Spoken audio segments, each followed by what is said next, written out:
¿Qué tal? Buenas tardes, buen día. Extendemos la bienvenida a esta primera sesión de la lectura de los discursos edificantes y en posterior los tres discursos para ocasiones supuestas de Soren Kierkegaard. Estaremos tratando sobre la edición de Editorial Trotta, volumen 5, acorde a la Soren Kierkegaard Skriften, la última edición de las obras reunidas del autor danés. Y bueno, de hecho, en ese sentido hay pocas traducciones de estos trabajos. Si la memoria no me falla, de, como conjunto es la única traducción con la que contamos al español, reunidos. Sin embargo, de los dos primeros discursos edificantes, que son los de 1843, existe una traducción por parte de eh, Luis Guerrero y Leticia Valadez, a cargo de la editorial de la Universidad Iberoamericana en la Ciudad de México.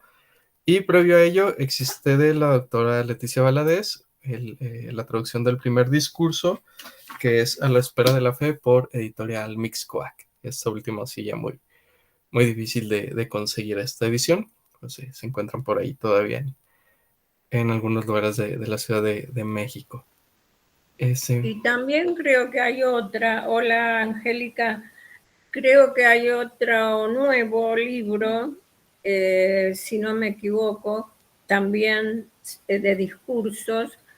No sé si quieren, aprovecho para decir cuáles son más o menos, que después se los mandaría, se los subiría como archivo al Facebook de la Biblioteca Kierkegaard Argentina.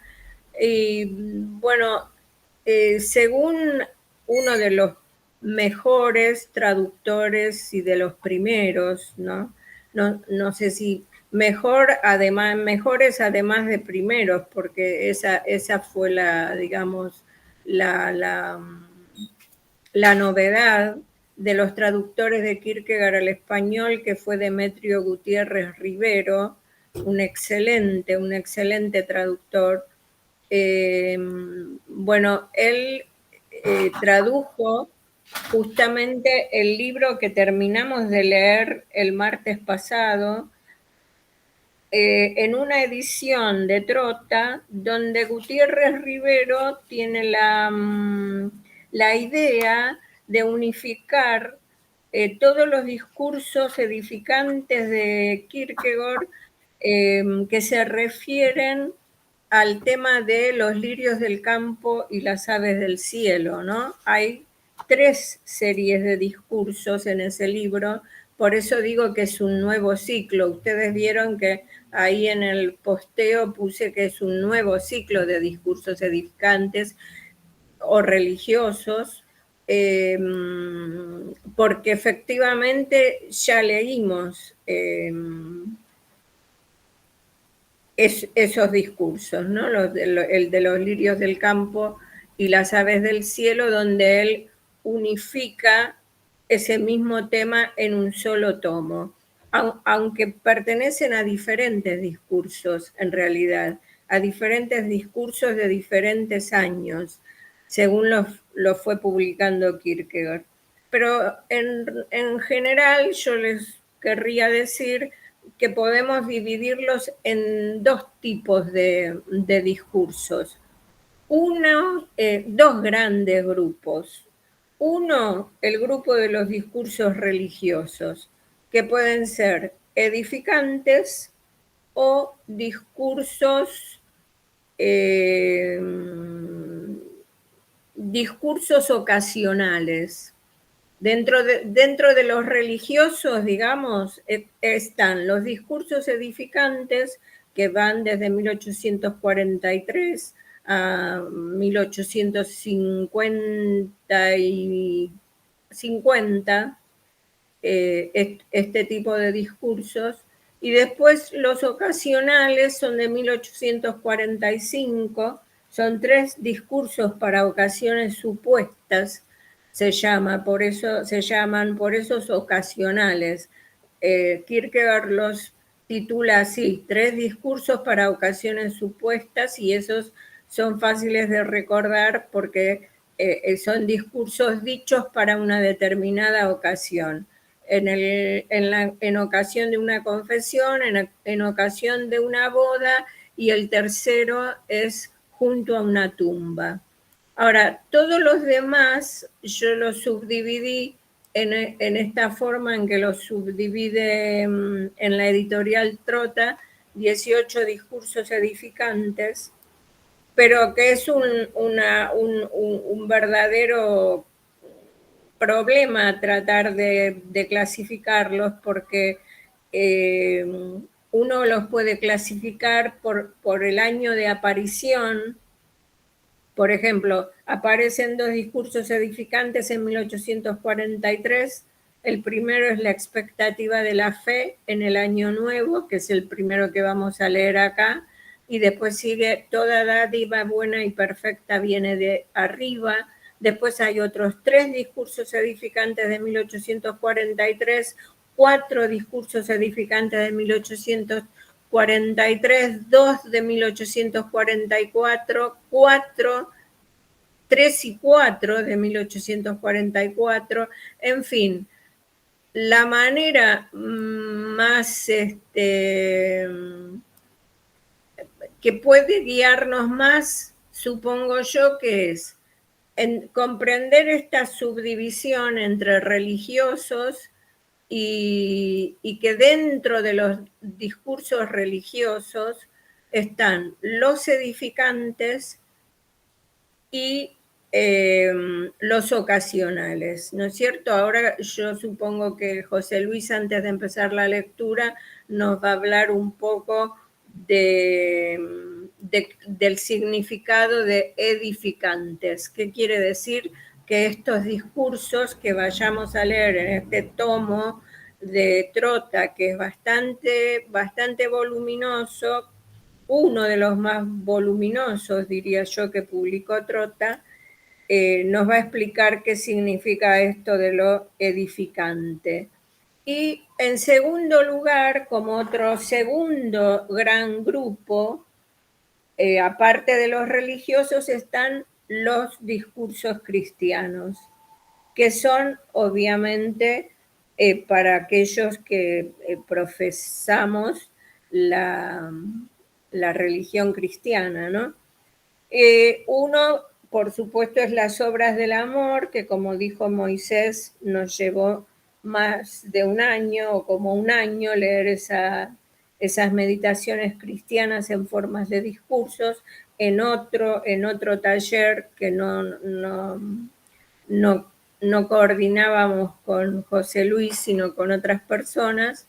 Después los discursos cristianos, uno de los cuales las preocupaciones de los paganos estaba en el libro que terminamos de leer el martes pasado, y otros 3 más: los estados de ánimo, los pensamientos que hieren por detrás para edificación, y la inmutabilidad de Dios. Y luego lo dejé para el final, una serie de 3 discursos a propósito de la comunión de los viernes, los llama Kierkegaard.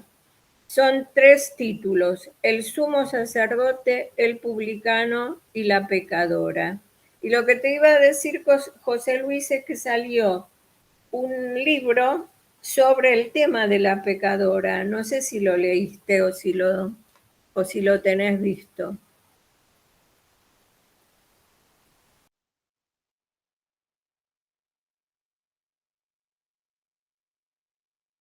Ah, muy bien, muy bien. Recién entro con la cámara porque estaba mirando el archivo. Sí, Hola. todavía no lo tengo, perdón, todavía no lo he leído, pero sí ya me logré hacerme de él hace unos meses. Ah, Está ahí en mi lista de bueno. espera. Sí, es muy bueno. Es muy bueno porque clarifica muchísimo sobre este tema de los discursos. Hola Arturo, hola Carolina, hola Marcos. Se agregaron varias personas. Las presentaciones las hicimos al principio, pero bueno, no sé, después que terminemos la grabación podemos seguir con las presentaciones de los que se incorporaron, si les parece. Y José Luis quería que, porque como vos tenés, no sé si ustedes lo leyeron, ese tan buen PDF que compartimos con la biblioteca, en la biblioteca Kierkegaard, sobre los discursos edificantes, los dos primeros discursos escritos por José Luis Evangelista Ávila.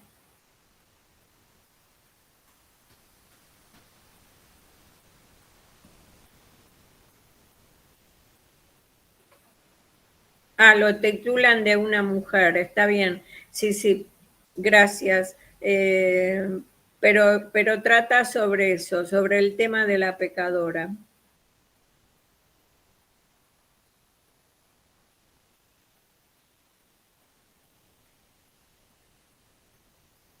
Bueno, ¿querés que...?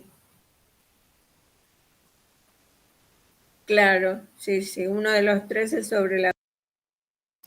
Ay, perdón, se me había apagado el micrófono.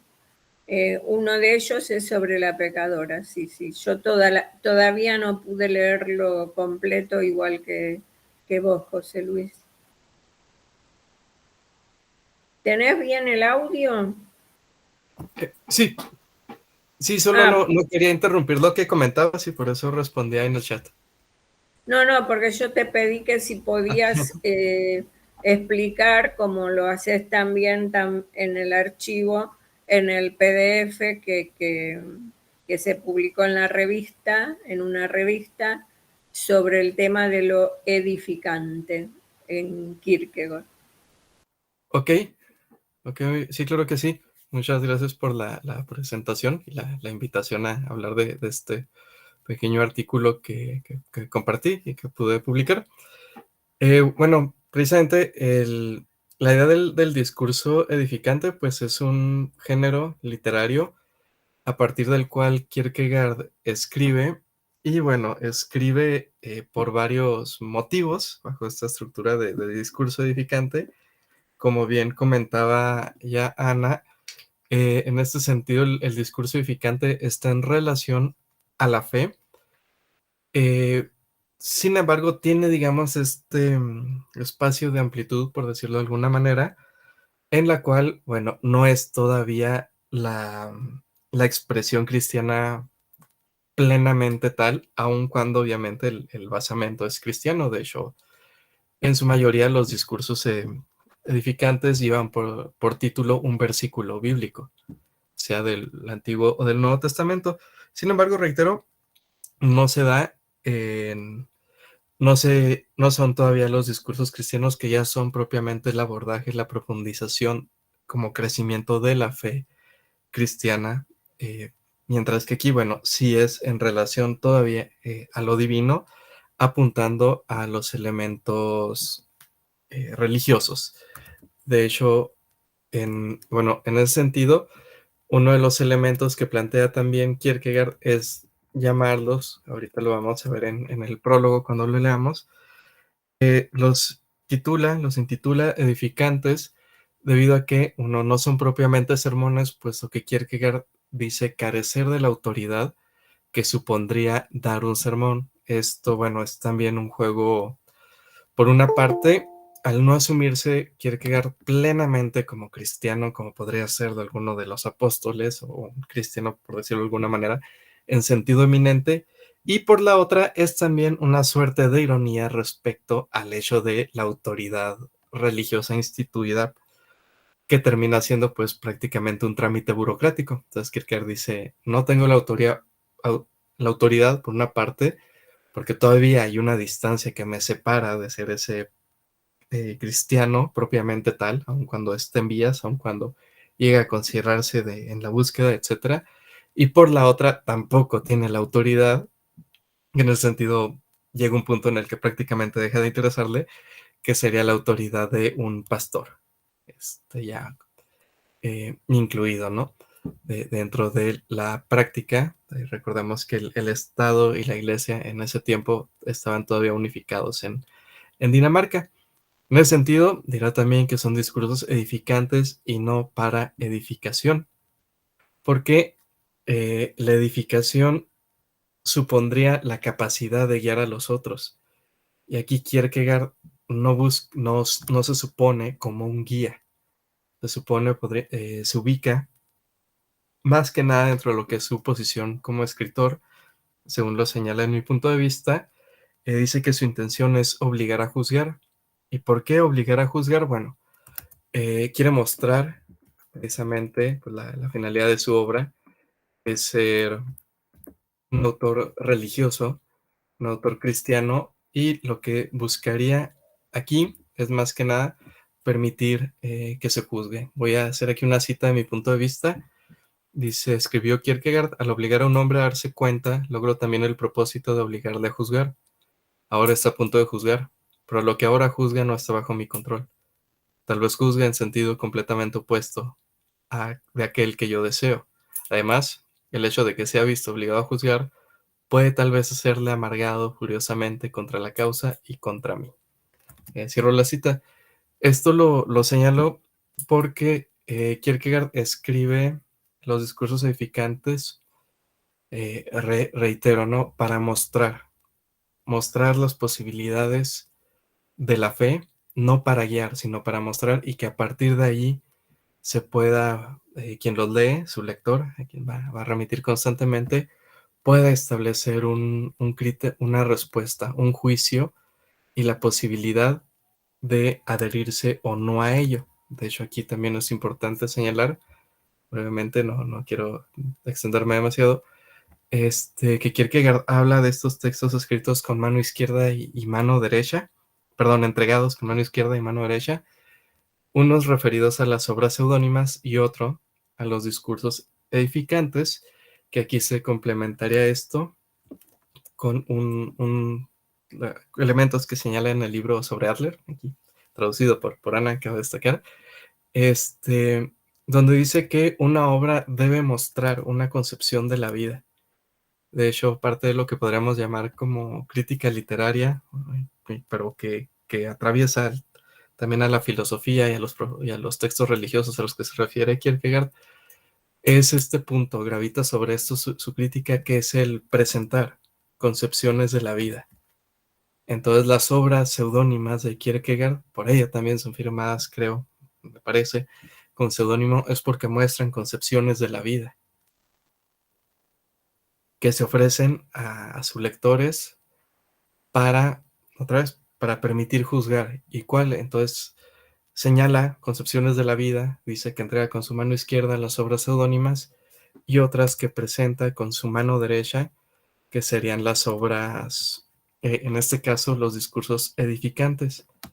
Aquí, para visualizar un poquito lo que también ya nos comentaba Ana, me voy a permitir compartir pantalla, es muy breve, con la intención de, de apuntarnos a esa situación de las obras de Kierkegaard. Muy breve, si ya se está presentando, de cómo presenta, digamos, en paralelo la publicación de sus obras. Vemos del lado izquierdo, la mayoría son obras seudónimas. Ahí, más adelante están unas que sí están título de Kierkegaard. ¿Cómo van, digamos, emparejados la publicación de textos? Por una parte, lo uno, lo otro, por lo tanto, los primeros dos discursos edificantes.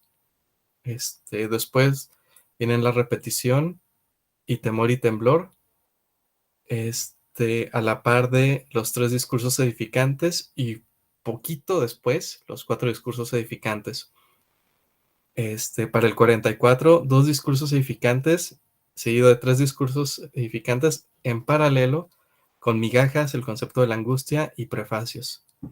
Los cuatro discursos edificantes del 44 vienen un poquito solitos, pero en el 45 retoma nuestra dinámica con etapas en el camino de la vida y los tres discursos para ocasiones supuestas. De hecho, todos estos que señalo hasta aquí son los que vienen en el texto que nos va a estar ocupando. Reitero, el volumen 5 de los escritos de Kierkegaard. Después viene el postscriptum, no científico y definitivo, migajas filosóficas. que para Kierkegaard es un parteaguas completamente. Incluso se señala, ¿no? Que es por ahí una nota que viene en mi punto de vista, señala como una etapa de escritura, lo que es esto previo al postscriptum, y en esa etapa es por una parte los seudónimos, por el otro los discursos. Luego viene el postscriptum como una obra que abarca por sí misma una etapa de redacción. Aquí se dice que Kierkegaard creía que esta iba a ser su última obra. Se dice que posiblemente creía que iba a morir, entonces que ya no iba a poder escribir más, así que este fue como un cierre. Descubre que no muere, y después viene ya la tercera etapa de Kierkegaard, donde ya la misma pseudonimia varía, porque, bueno, comienzan una producción de más textos, no necesariamente discursos cristianos, pero sí firmados con su nombre o con seudónimo, pero con Kierkegaard como editor, como son los textos de Anticlimacus. Y bueno, se mantiene aquí este paralelismo, junto con la exposición de otros discursos que ya son discursos como nos decía Ana, de corte cristiano, discursos cristianos. Y muy bien, entonces, bueno, junto con ello, o a la par de esto, Ricardo cuando nos plantea la búsqueda de poder ofrecer a quien él llama su lector, su lectora, estos textos para pues sí, para estos textos edificantes que según las obras del amor, pues él hablará de que la edificación va de la mano del amor. De hecho, un texto se, se lo titula, si la memoria no me falla, algo así como la obra de amor que consiste en edificar. Y bueno, esto supone que el amor está presente y pues la edificación, edificar, constituye diríamos, poner los cimientos, construir desde los cimientos, construir desde las bases. Y aquí Kierkegaard no se ciega o no se olvida a decir que está la posibilidad de que la edificación implique cierta destrucción, una destrucción. Cuando Kierkegaard da ejemplos, usa palabras con connotaciones físicas, creo que hay que pensarlo de modo literalmente físico. Cuando se va a construir una casa, primero hay que emparejar el terreno, si había construcciones previas, hay que quitarlas y solo entonces se puede cimentar. En ese sentido, parte de las obras seudónimas, parte de los textos edificantes, conllevan este choque, lo que decíamos, mostrarnos una concepción de la vida no solo para construirla, sino para confrontar con otras concepciones de la vida, estéticas, o de la filosofía imperante en su siglo, que de alguna manera siguen siendo todavía muy propias a las que tenemos. Y en ese punto nos plantea pues el poder edificar a partir de los cimientos, digamos desde abajo, quitando aquello que pudiera estorbar, por decirlo de alguna manera. Entonces, bueno, estos textos van construyendo, van planteando pues toda una línea de pensamiento de la obra de Kierkegaard, que bueno, para ir cerrando esta participación, nos gustaría decir que pues uno de los aspectos que nos haya motivado mucho, pues, además de la atracción general por el pensamiento de Kierkegaard, es el hecho de que suelen ser poco abordados. A nivel internacional, el abordaje sobre los discursos, o sea, edificantes cristianos u otros en Kierkegaard, es poco abordado. Durante mucho tiempo las recepciones de Kierkegaard se limitaron a decir que pues esos eran trabajos religiosos, no filosóficos, y los dejaban de lado. Y aun cuando en últimos años se han estado haciendo muy importantes abordajes, sigue siendo todavía, podríamos decir, desestimada buena parte de, esta, de estas obras. Pero con todo, y ahorita que mencionaban ya la aparición de este texto de una mujer en la editorial Sígueme, junto con los esfuerzos de Entrota y en la Ibero, por parte de la Sociedad Iberoamericana de Estudios Kierkegaardianos, ya hay muy, muy alto porcentaje de los discursos edificantes cristianos, etcétera, traducidos, cosa que creo que es algo muy bueno. En español disponemos ya de muy buenas traducciones, iniciadas por el ya anunciado Demetrio Gutiérrez, y que continúan a la fecha elaborándose y nos llevan a que ya hay muy buena parte de este bloque de trabajos kierkegaardianos traducidos, pero pues todavía nos falta profundizar en ellos, que pues es una de las intenciones de esta lectura, taller de acompañamiento de este seminario. Sea pues, devuelvo la palabra. José Luis, yo quería agregar a lo que vos dijiste, eso de que los discursos religiosos y cristianos los da con la mano derecha y la gente los recibe con la mano izquierda, y al revés, los discursos, perdón, la obra seudónima que la da, que la ofrece con la mano izquierda, la gente la recibe con la derecha, como diciendo hay un contrasentido en, el, en su donar su obra y la recepción de esa obra.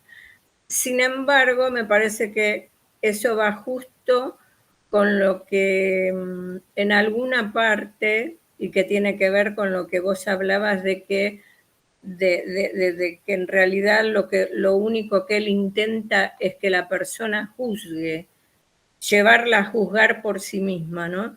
Porque no recuerdo exactamente en qué lugar, pero en algún lugar Kierkegaard dice que hay muchas cosas que un hombre le puede dar a otro hombre, pero hay una sola cosa que no puede darle, y esa cosa es la fe. La fe no se puede dar.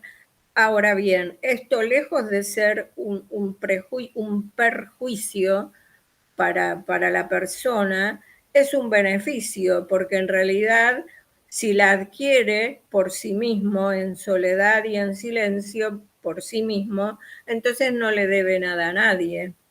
Es algo eh, que solo, digamos, ningún hombre se puede poner en el lugar de otro hombre para que ese otro hombre tenga la fe. Si no la tiene, no la tiene, punto. No, no hay otra manera. No hay otra manera más que él se ponga a buscarla, ¿no? En algún sentido. O a recibirla por la gracia de Dios. Si la memoria no me falla, Ana, justo eso viene en el discurso de la espera de la fe. Ah, mira vos. Así que comentas. Sí. Bueno, bueno, no me acordaba. ¿Será que es hora de que empecemos a leer, te parece? Muy bien. Pues sí. Si no hay otro elemento a comentar, si gustan, damos inicio a la lectura. Sí. Bien. Entonces, damos inicio a los dos discursos edificantes de 1843 por Soren Kierkegaard. Están publicados en Copenhague, la versión original, la imprenta de Bianco Luno en 1843.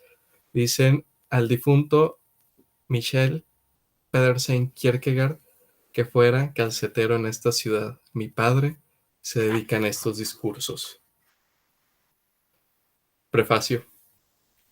Pese a que este pequeño libro, que por algo lleva el título de discursos y no el de sermones, porque su autor no tiene autoridad para predicar, discursos edificantes y no discursos de edificación, porque el que habla no exige en modo alguno ser maestro. Este pequeño libro solo desea ser lo que es, algo superfluo, y solo le apetece permanecer en las sombras, como si se escondiera.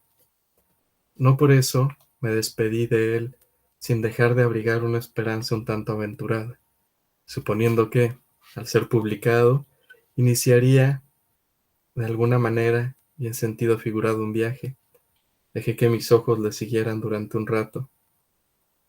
Pude ver entonces que iba por caminos solitarios, o solitario por caminos populosos. Al cabo de algún que otro malentendido, tras haber sido engañado por alguna vaga semejanza, dio finalmente con ese individuo que yo, con alegría y gratitud, llamo mi lector, aquel al que busca y al que, por así decirlo, extiende sus brazos, ese individuo que es lo suficientemente bien intencionado como para dejarse hallar, suficientemente bien intencionado como para recibirlo, ya sea que, en el instante del encuentro, lo haya alegre y confiado o agotado y pensativo, suponiendo, por el contrario, que al ser publicado se quedaría propiamente quieto, sin moverse de su sitio, dejé que mis ojos se posaran en él durante un rato. Ahí estaba, como una florecilla insignificante oculta en el gran bosque, que nadie busca, ni en función de su ornato, ni de su aroma, ni como alimento. Pero entonces vi también, o creí ver, que ese pájaro, que yo llamo mi lector, puso de súbito sus ojos en ella, se lanzó en vuelo, la recogió y se la llevó. Y habiendo visto esto, ya no vi más. Copenhague, 5 de mayo de 1843, Soren Kierkegaard. Bueno, ese es el prefacio. No sé si hay algo que gusten de comentar.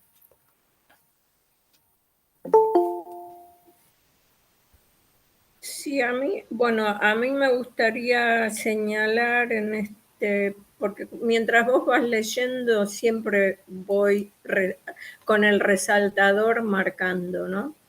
Esto de ir por caminos solitarios o solitario por caminos populosos, donde siempre hay esa dialéctica tan específicamente kierkegaardiana, ¿no? Porque se puede ir por caminos solitarios o solitario por caminos populosos. En fin, que no es cuestión de que haya mucha o poca gente, de cualquier manera,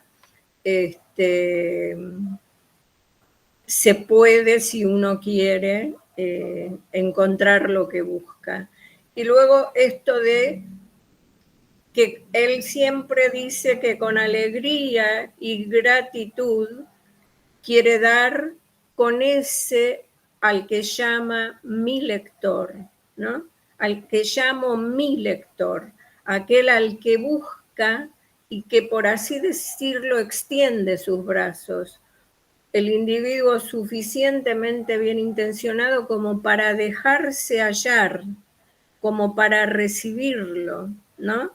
Ya sea que esté alegre y confiado o agotado y pensativo. Tampoco importa de qué modo nos encuentre esa lectura. Cualquiera de nosotros puede estar alegre y confiado en este momento y cualquiera de nosotros puede estar agotado y pensativo, preocupado, etcétera, etcétera. Sin embargo, igualmente puede estar uno en cualquiera de esos estados, puede estar bien intencionado como para recibir lo que él ofrece con tanta gratitud y alegría al que llama su lector. Y fíjense que dice que lo dejó ahí como una florecilla insignificante, lo cual viene a cuento con el libro que leímos en los encuentros pasados sobre el lirio del campo, ¿no? Sobre los lirios del campo. Una florecilla insignificante, oculta en el gran bosque, que nadie busca ni en función de ornato, ni de su aroma, ni como alimento. Y otra vez está esto de que hay como una conciencia, un saber de Kierkegaard de que es difícil hallar a ese lector. Y si haya, aunque sea uno solo, él de todas maneras lo agradece. Eso es lo que me parece digno de ser señalado.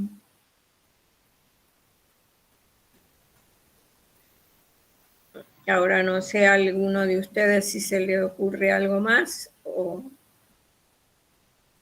no.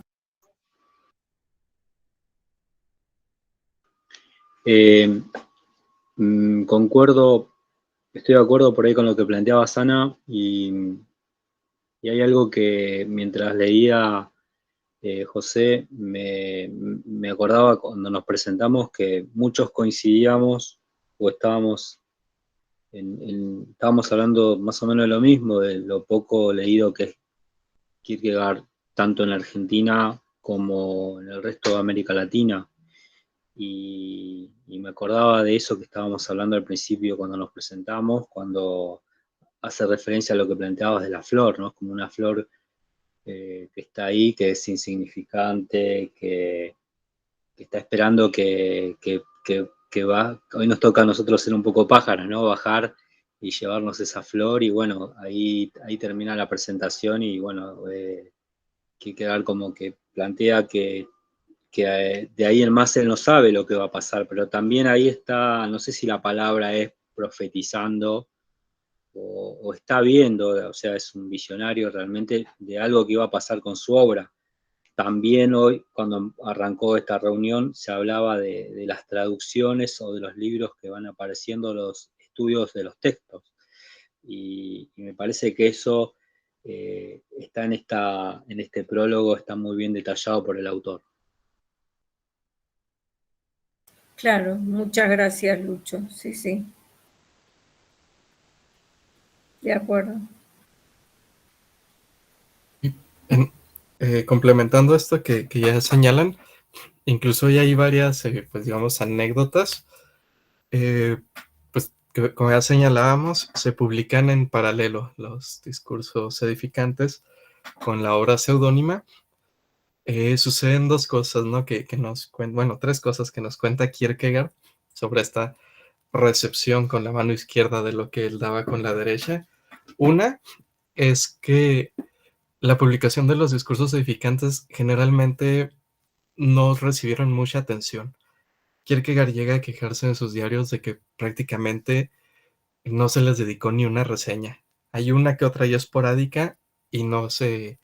Y bueno, Kierkegaard siempre estuvo muy inconforme con las reseñas que le hicieron, pero especialmente con las de los discursos edificantes.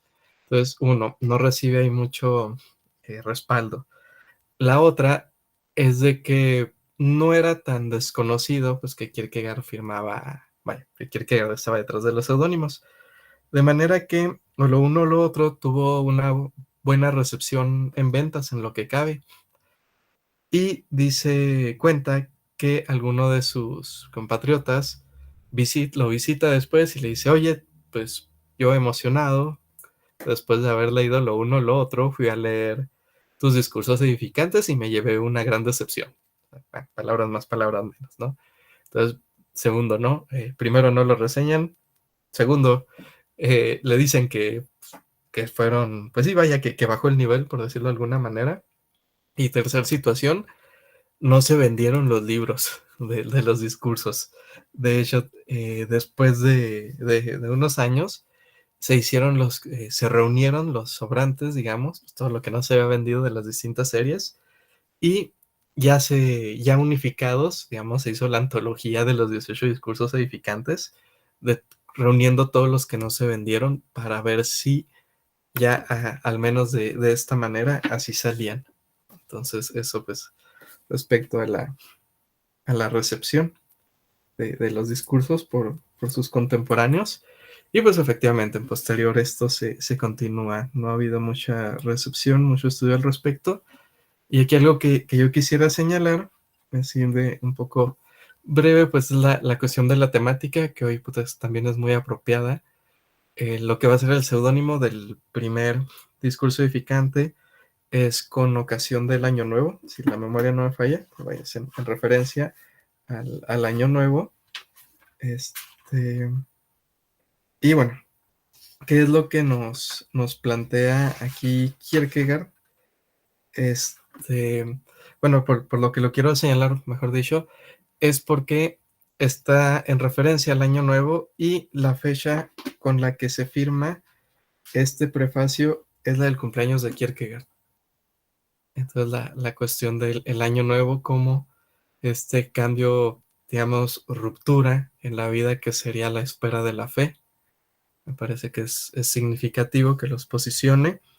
Y junto con ello, de cómo Kierkegaard lleva aquí al plano existencial, a lo propio, pues lo que es el año nuevo. No es nada más el año nuevo del fin del calendario civil, sino pues este cierre e inicio de un año en su vida, con esta publicación que además en los textos de la época, varios autores dedicaban textos precisamente con motivo del año nuevo. Por ahí uno de los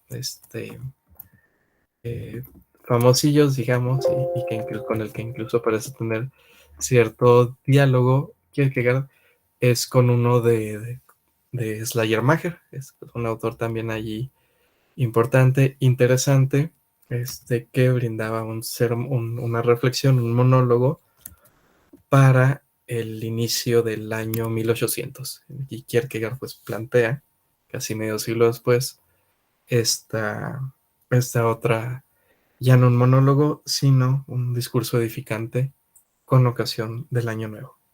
Pues bueno, quería agregar eso solamente. Y es un importantísimo agregado, ¿no? Yo diría que nos quede de la lectura de hoy, de la que hiciste, de la que vas a hacer ahora nomás, dos cosas. Una, que alguno de nosotros, o varios, o todos nosotros, podamos recibir con la mano derecha lo que él nos ofrece con la derecha, ¿no? Eso sería fantástico. Y la segunda es esto de que el año nuevo no es un año cronológico, ¿no? No es un año cronológico, no es el paso del tiempo físico, sino que es el nuevo año en la vida de uno. Y me pareció una brillante acotación esta que acabas de hacer, José Luis. Gracias. Okay. Entonces, si no hay otro elemento, si gustan, paso a la lectura de la plegaria. Muy bien, pues, plegaria. Otro año ha pasado, Padre Celestial. Te agradecemos que haya sido añadido al tiempo de la gracia y no nos atemoriza que haya de serlo también a la hora de rendir cuentas, pues nos reconfortamos en tu misericordia. El año nuevo está ante nosotros con sus exigencias. Puede que accedamos a él abatidos y preocupados, porque no pudimos y no quisimos sustraernos al pensamiento de que el apetito de los ojos nos cautivó, que la dulzura de la venganza nos sedujo, que la ira nos volvió irreconciliables, que la frialdad del corazón nos alejó de ti, pero tampoco vamos hacia él con las manos vacías, pues hemos querido también llevar con nosotros el recuerdo de que la duda temerosa fue aliviada, que las preocupaciones silenciosas hallaron consuelo, que el ánimo abatido se sobrepuso, que la ilusionada esperanza no tuvo que avergonzarse, y, cuando en momentos de pena buscamos fortalecer y alentar nuestro ánimo pensando en esos grandes hombres, tus instrumentos escogidos, que en medio de las duras pugnas del espíritu y de la angustia del corazón mantuvieron su ánimo libre, ileso, su coraje y despejado el cielo,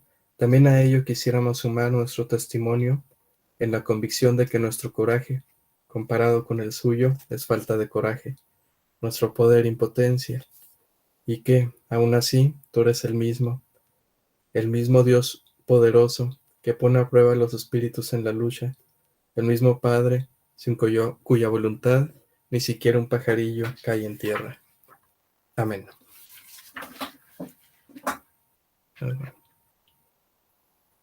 Cedo el micrófono. Sí, también este texto tan breve me parece a mí muy, muy rico, así que les pido a ustedes que no se cohíban, porque estamos como en una familia, me siento yo. Entonces, que no se cohíban y que puedan expresar lo que les produce, así como lo hizo Lucho recién.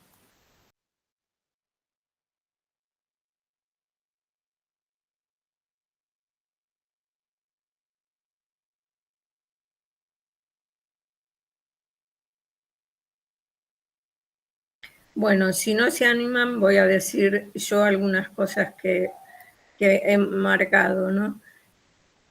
Otra vez vemos la cuestión dialéctica permanentemente en Kierkegaard, ¿no? Él mismo lo dice, que su naturaleza es dialéctica, lo dice esto en los diarios, ¿no?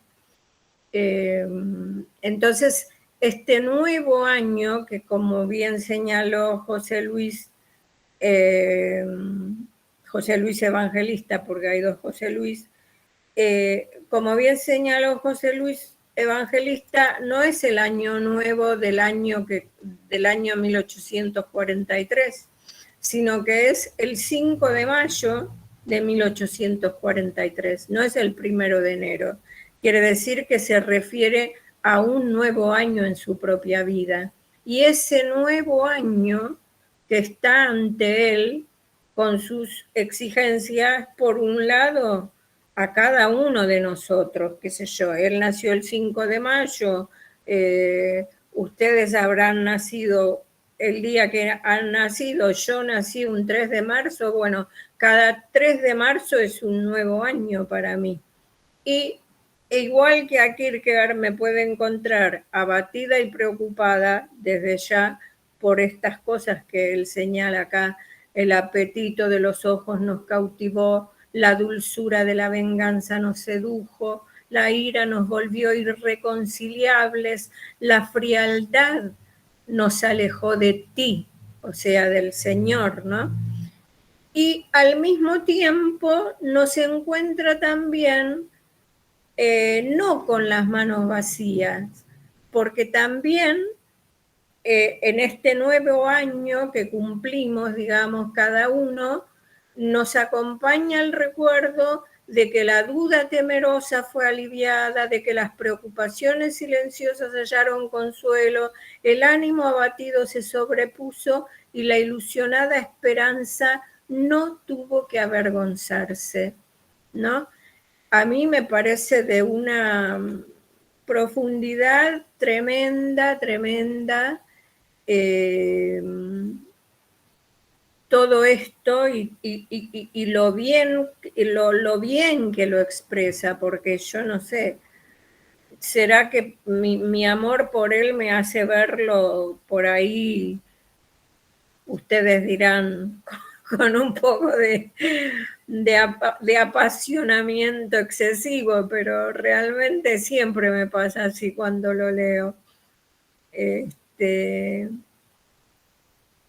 Y bueno, esto de comparar también, de compararse también con los instrumentos escogidos por Dios, esos grandes hombres que fueron sus instrumentos escogidos en medio de las duras pugnas del espíritu, o sea, las luchas, las tribulaciones del espíritu, la angustia del corazón. De todos modos pudieron mantener su ánimo libre, ¿no?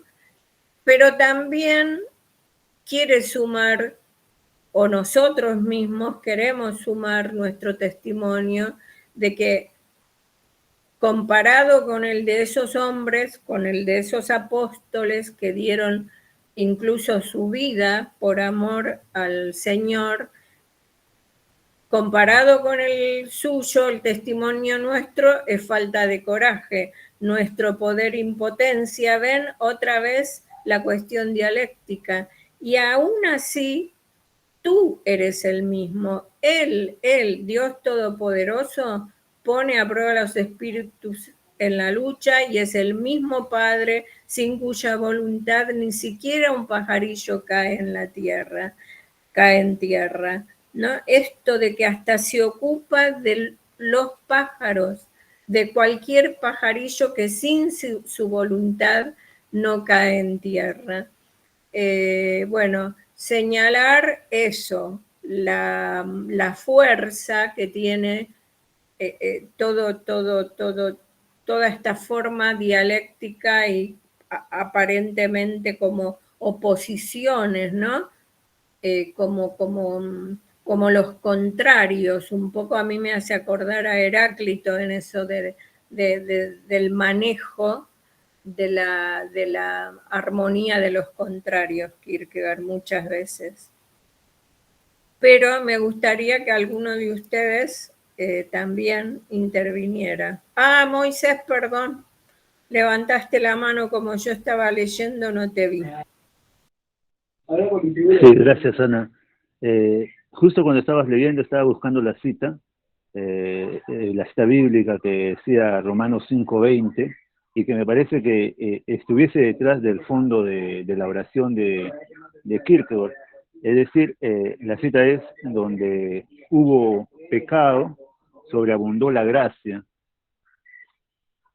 Y allí donde abundó el pecado, sobreabundó la gracia. Me parece que esta cita da pero muy acorde a lo que está diciendo Kierkegaard, en el sentido de que hay detrás de él, hay una serie de factores que le va muy bien, pero a pesar de ello hay siempre pruebas que harían que la persona estuviese en continuo decaimiento, ¿no?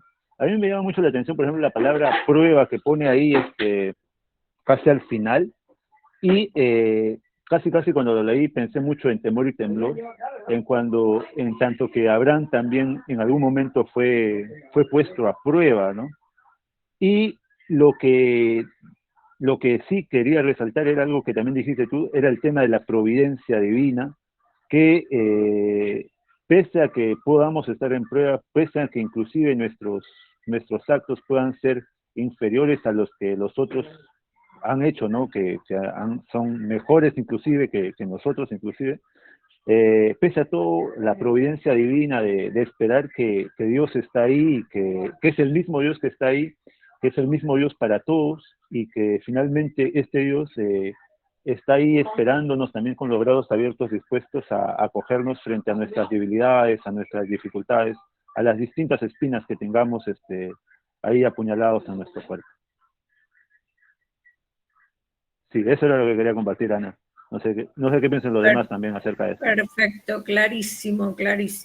Me resultó muy claro y estoy en un todo de acuerdo, sí.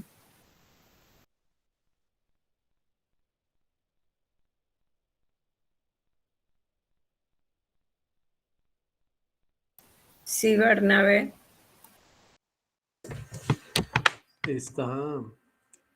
Yo no había visto la lectura que está de la semana pasada, la acabo de escuchar ahorita y la leí 2 veces más.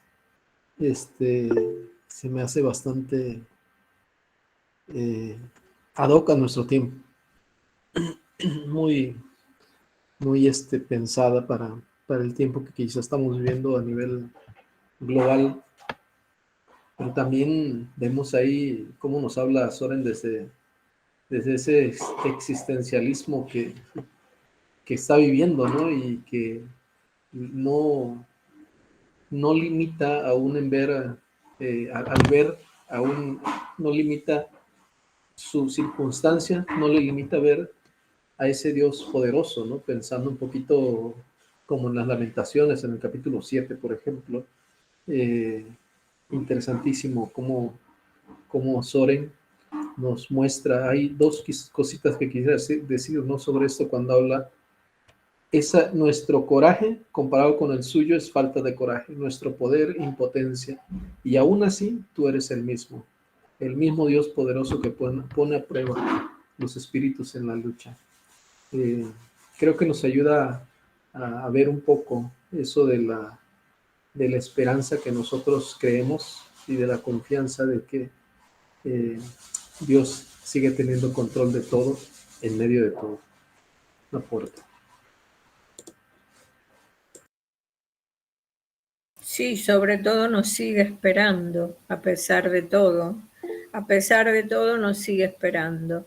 José, sí, te vi que levantaste la mano antes, así que te cedemos la palabra.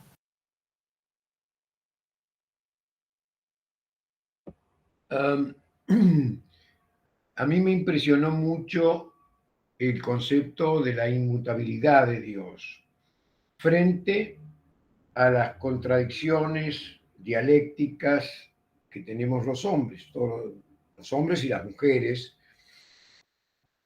vivimos en una constante dialéctica que a veces puede ser complementaria, generalmente es una dialéctica complementaria.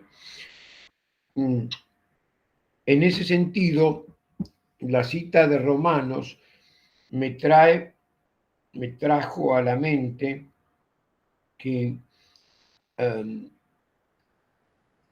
el mundo judío creía que con la ley que le había sido dada a Moisés era suficiente. Sin embargo, la ley no se cumplía porque faltaba un elemento esencial que lo trae el Cristo, Jesús, que es el amor, la compasión. Y increíblemente, Pablo en Romanos hace una síntesis maravillosa de que todo viene del mismo Dios, tanto la ley como el amor, la misericordia, todo se genera en un único Dios inmutable, y escribe en Romanos precisamente, el cumplimiento de la ley es el amor, porque si impera el amor, es imposible. Si uno ama a Dios y a su prójimo, todos los mandamientos salen sobrando. Es decir, yo no podría matar a quien amo, no podría robarle, no podría adulterar, no podría. Y entonces, esa es una prueba más de la inmutabilidad de Dios, que en este párrafo queda muy subrayada por Kierkegaard.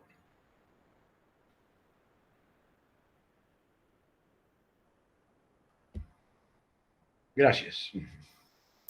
No, gracias a vos. Sí, yo diría que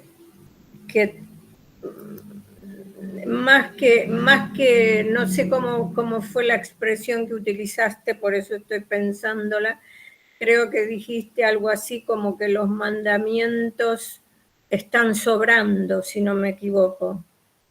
Yo quisiera decir que en realidad los mandamientos no están sobrando, sino que en realidad están cumplidos, en el amor están cumplidos. Aparte de que nosotros decimos mandamientos en castellano, esto es algo que otras veces aclaré en los talleres, pero en danés, por ejemplo, utilizan la misma forma de nombrarlos que en hebreo. En hebreo no son mandamientos, son palabras. Y en danés también no son mandamientos, son palabras o mensajes. Por eso en griego, creo, tienen para nosotros, sobre todo los que estudiamos filosofía, tiene mucha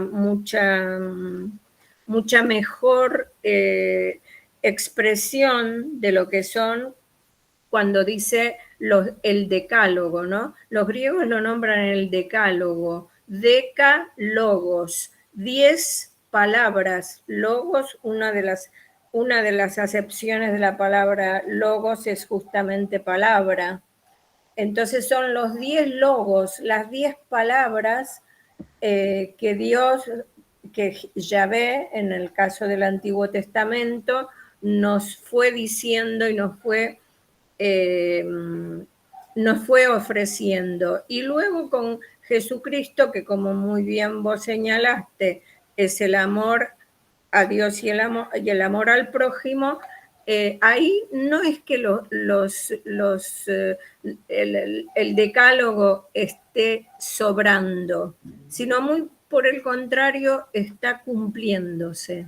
En el amor en el amor al prójimo y en el amor a Dios se están cumpliendo esas 10 palabras del Antiguo Testamento, que yo siempre veo como una continuidad con algo más, ¿no? Con algo nuevo, pero no una ruptura, ni un quiebre, ni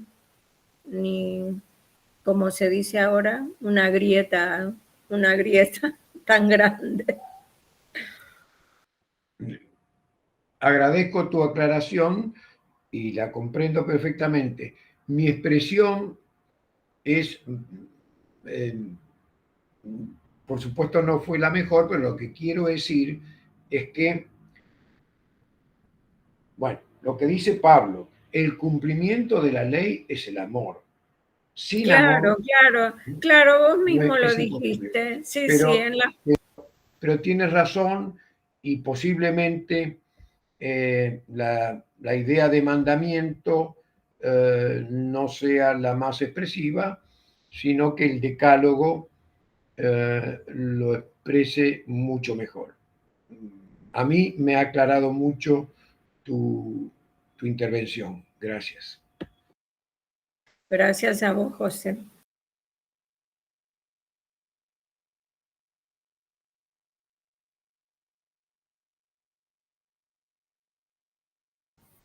Bueno, tenemos unos minutos más para participación, porque para lectura ya no. José Luis, dale. Sí, justo me llamó mucho la atención lo que señalaba sobre la cuestión dialéctica y quise ir a revisar en algo de lo uno o lo otro, que es el texto seudónimo que va un tanto en paralelo a estos discursos edificantes. Copio ahí parte de la cita en el chat.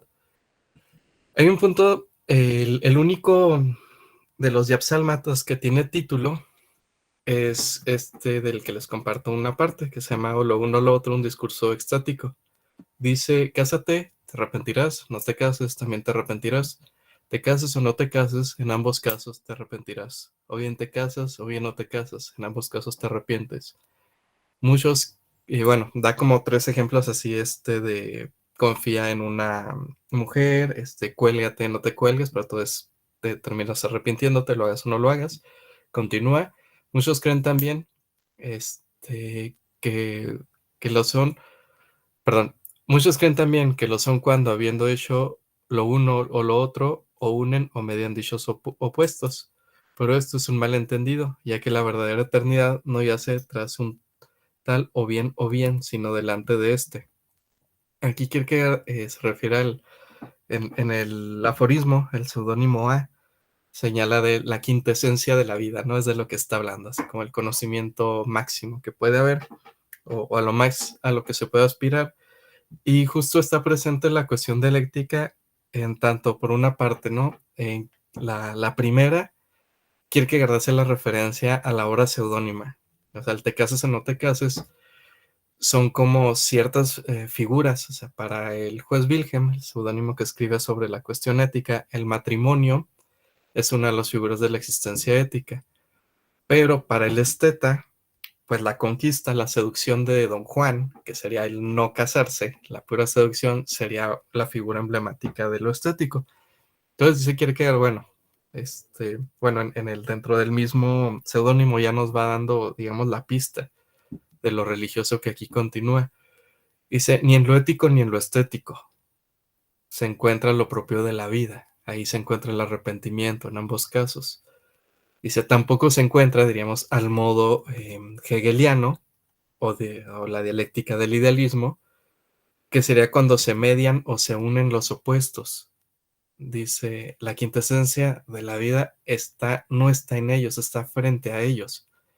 Esta imagen es la misma imagen que está planteando frente a sus obras. No está entre lo estético y lo ético, sino frente a ellos, en los discursos edificantes. No está en la síntesis, reitero, al modo hegeliano o del idealismo que reúne, concilia, media los contrarios, sino frente a ellos.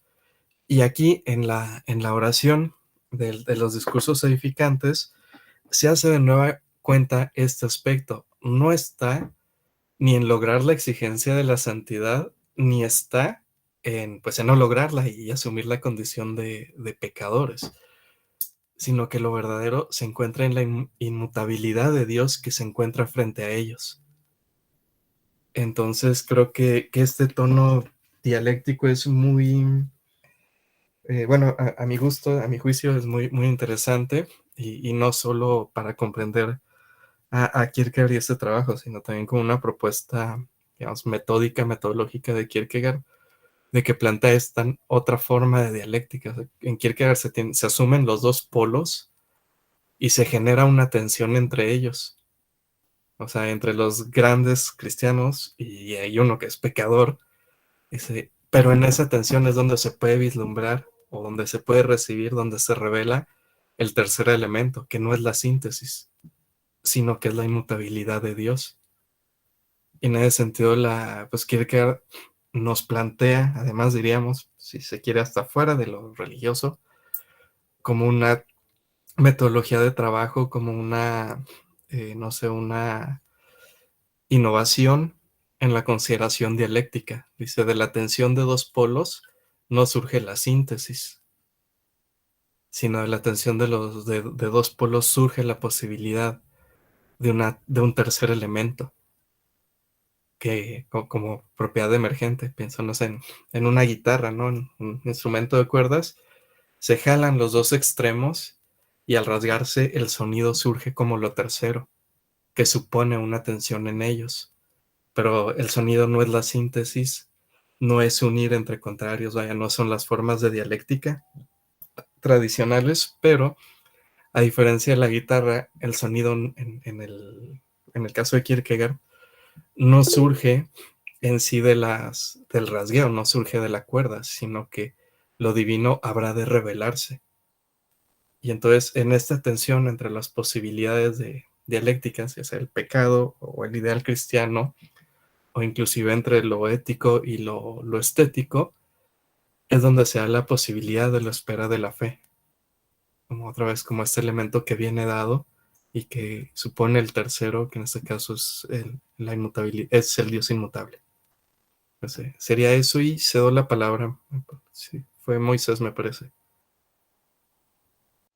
Sí, Moisés.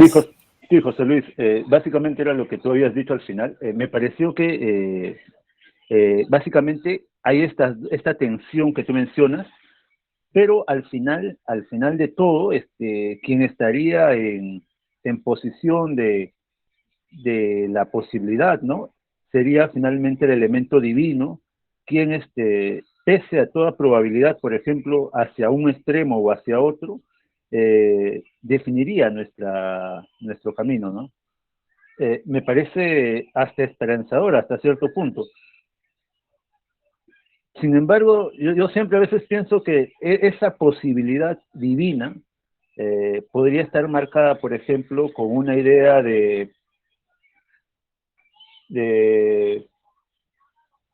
predilección, ¿no? Ya como que ya estamos sujetos a cierto accionar divino, ¿no? A cierto accionar divino y a veces como que esperamos tanto de Dios que a veces suprimimos nuestra propia libertad, ¿no?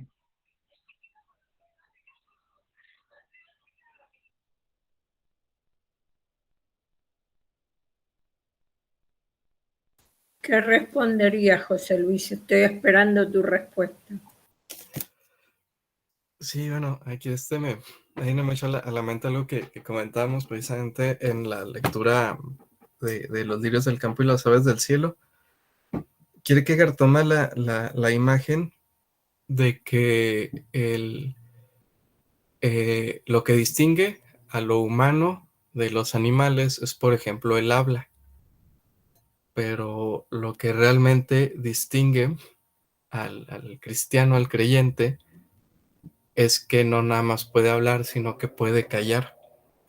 Entonces, en ese sentido, creo que esto aplica para la libertad. No es solo que seamos libres y podamos decidir y establecer los criterios de comprensión o de conformación de lo humano, sino que habiéndolos agotado, así como el habla, aprende a guardar silencio. También en la libertad hay un punto en el que debemos, por decirlo de alguna manera, aprender a ceder la libertad, y es el punto en el que, llevado al extremo esta tensión, se busca la superación, pero la superación uno no está en uno darla, sino que es cuando se recibe. Allí pienso también, por ejemplo, en Migajas filosóficas, cuando habla de, precisamente dice que con el seudónimo Johannes Climacus, dice que como que el grado más alto de toda pasión es buscar su propia pérdida, perderse. Dice que la suprema pasión del pensamiento, pues, sería pensar lo que no se puede pensar. Dice, pero pues esto es una contradicción. Entonces, a lo que podemos llegar es como a generar cierta disposición. Y entonces en esa disposición se revela lo que no podemos pensar, pero ya no como un acto propio. Lo más a lo que podemos aspirar es como nuestra propia disposición, y entonces se da la revelación, y uno, generando la disposición, puede recibirla. Creo que aquí sería algo muy, muy similar respecto a la libertad. Es decir, la libertad en última instancia sería o lo uno o lo otro. O sea, estar en estas condiciones de tensión, así completamente polarizadas, donde la condición de posibilidad para la elección es tan fuerte que a lo que va a llevar no es a la elección, sino inclusive a cierto grado de ceder la libertad.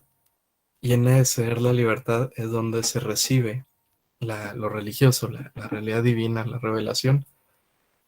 Bajo cierta lectura, pienso que, sobre todo, pues, la filosofía moderna, en alguna manera, y creo que esto sí va en la línea de Kierkegaard, pues se puede construir de modo estético o ético, como que son las posibilidades en las cuales la subjetividad puede construirse a sí misma. Pero cuando ya esa subjetividad se da cuenta de que no puede construir más, dices, es uno de los puntos donde se da la posibilidad de ceder, así como, os reitero, ¿no? Como del habla se cede al silencio, la libertad se cede, y es cuando viene la revelación. En términos de Levinas, pues sería la revelación del otro, la alteridad. Cuando se llega a la plena totalidad, cuando se cree suponer que ya se logra comprender todo cuanto hay, justamente la única posibilidad que queda es la apertura, la recepción de la alteridad, que es como aquello que no podemos alcanzar. Y al fundarse antes de que se ponga la subjetividad a sí misma, precisamente queda un grado de obediencia que se convierte, a final de cuentas, pues en un mandato ético. En el caso de lo divino, pues sería esa cuestión: cuando ya no somos capaces de hacer, queda la revelación del mandato, del deber de amar, diría, en las obras del amor. Entonces, yo iría por ese lado, porque efectivamente entra en conflicto la libertad, pero entra en conflicto no entre ser libre y no ser libre, sino como esta otra posibilidad de ceder la libertad, por decirlo de alguna manera, de pausarla. Es para generar las condiciones de recepción de lo divino, de la revelación. Yo iría por ese lado. Bueno, yo también iría por ese lado. Bueno, siendo acá en Argentina las 9:40, me parece que ya llegamos al final. Si alguien no quiere decir algo, seguiríamos la próxima semana. Digan ustedes. Sí, Lucho.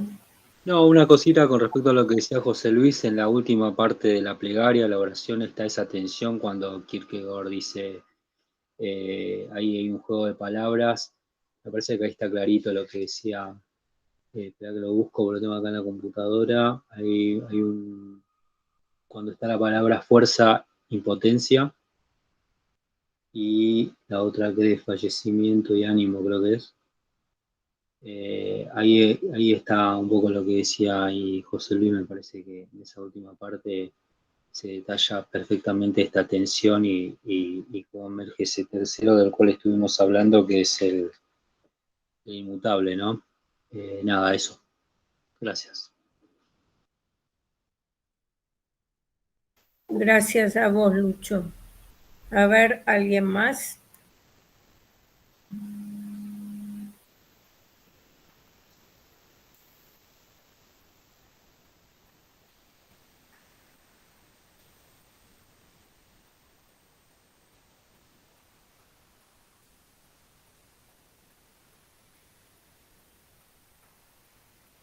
Bueno, parece que no. Nos quedamos todos pensando entonces. Bien, entonces no viendo otra cosa, voy a detener la grabación. La grabación, perfecto.